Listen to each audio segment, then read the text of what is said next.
Public sector యూనిట్స్ని తెగనమ్ముకుంటుంటే ఈనాడు తెలంగాణ రాష్ట్ర ప్రభుత్వము మెట్రోని స్వాధీనం చేసుకొని ఈ రాష్ట్ర ప్రజల కోసము రవాణా సౌకర్యాలను మెరుగుపరచడానికి ఈరోజు మెట్రోని విస్తరించడానికి మేము ప్రయత్నం చేస్తున్నాం అధ్యక్ష.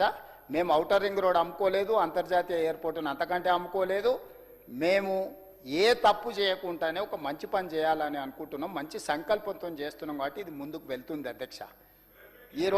ఈరోజు కేంద్ర ప్రభుత్వం రాష్ట్ర ప్రభుత్వం అన్నిటి మీద ఆర్డర్ ఇస్తా, టీడీఆర్ మీద ఇస్తా, దీని మీద ఇస్తా, స్క్వేర్ ఫీట్ మీద ఇస్తా, ఫామ్ హౌస్ల మీద ఇస్తా, అన్నిటి మీద ఇస్తా, ఏం టెన్షన్ తీసుకోకొస్తా, అక్కడికే వస్తా. అదేవిధంగా అధ్యక్ష క్యూర్ని సర్వీస్ సెక్టర్గా పెట్టుకున్నాం అధ్యక్ష. Outer ring road out side నుంచి ఫ్యూచర్లో మనం నిర్మించుకునే రీజనల్ రింగ్ రోడ్, ఇప్పుడు ఔటర్ రింగ్ రోడ్ 160 కిలోమీటర్లు ఉంటే రీజనల్ రింగ్ రోడ్ 360 కిలోమీటర్లు ఉంది అధ్యక్ష. నార్థన్ పార్ట్ ఆల్రెడీ కేంద్ర ప్రభుత్వం అనుమతి ఇచ్చింది, దానికి నెంబర్ కూడా నేషనల్ హైవే నెంబర్ ఇచ్చాను, 161A నెంబర్ కూడా మనం తెచ్చుకున్నాం, టెండర్స్ పిలిపించుకున్నాం. ఈరోజు ప్రణాళికలు సిద్ధమవుతున్నాయి. సదరన్ పార్ట్ కూడా నెక్స్ట్ ఫేజ్లో శాంక్షన్ ఇస్తామన్నారు, ఏప్రిల్ తర్వాత ఇస్తామని కేంద్ర ప్రభుత్వం చెప్పింది. 360 కిలోమీటర్ల రీజనల్ రింగ్ రోడ్డు తెలంగాణకు రాబోతుంది, రెండవ మణిహారం అధ్యక్ష. Not only regional ring road, regional ring rail, all along with regional ring road, ring రైల్ను కూడా కేంద్ర ప్రభుత్వం మనకు అనుమతి ఇస్తున్నది అధ్యక్ష.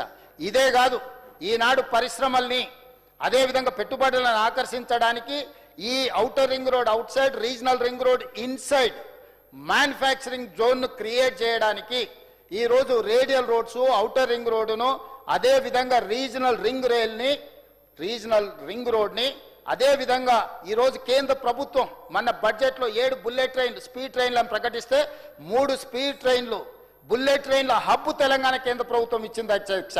శంషాబాద్ ఎయిర్పోర్ట్ పక్కనే 500 నుంచి 600 ఎకరాల భూమిని కేటాయించి బెంగళూరు నుంచి హైదరాబాద్ బుల్లెట్ ట్రైన్, శంషాబాద్ నుంచి బెంగళూరు బుల్లెట్ ట్రైన్, శంషాబాద్ నుంచి Chennai via Amaravati bullet train, Shamshabad నుంచి Mumbai via Poona bullet train ఈరోజు కేంద్ర ప్రభుత్వం మనకు మంజూరు చేసి ఈరోజు ప్రణాళికలు కేంద్ర ప్రభుత్వం సిద్ధం చేసింది అధ్యక్ష.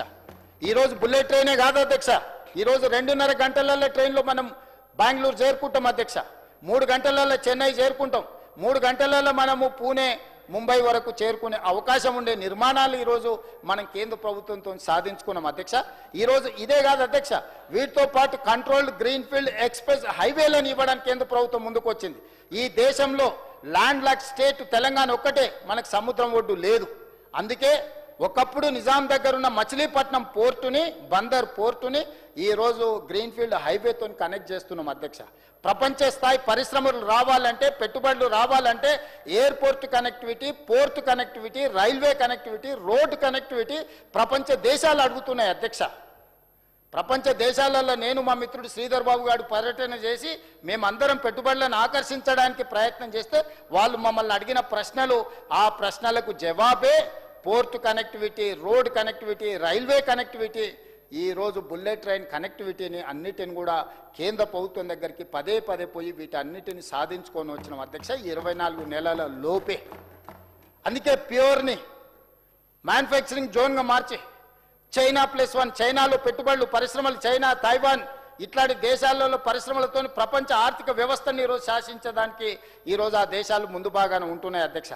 చైనా నుంచి నేర్చుకొని చైనాకే ప్రత్యామ్నాయంగా ఈరోజు మన ప్యూర్ని పెరి అర్బన్ రీజన్ ఎకానమీని ఈరోజు తీర్చిదిద్దాలని ప్రణాళికలు వేసుకొని మేము ముందుకెళ్తుంటే కొంగర కలాన్ నుంచి టాటా దిగ్గజం పేరు పెట్టి ఆ రోడ్ వేసుకుంటే రోడ్డుకు అడ్డం పండుకుంటారు అధ్యక్ష.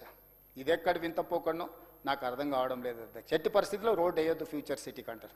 ఆ ఫ్యూచర్ సిటీని 30,000 ఎకరాలు, 15,000 ఎకరాల ఫారెస్ట్ ల్యాండ్, 15,000 ఎకరాల భూమిని అన్ని రకాల కాంబినేషన్ ఆఫ్ ఇన్వెస్ట్మెంట్స్ని తీసుకొచ్చి అక్కడ అన్ని అభివృద్ధి చేసి 30,000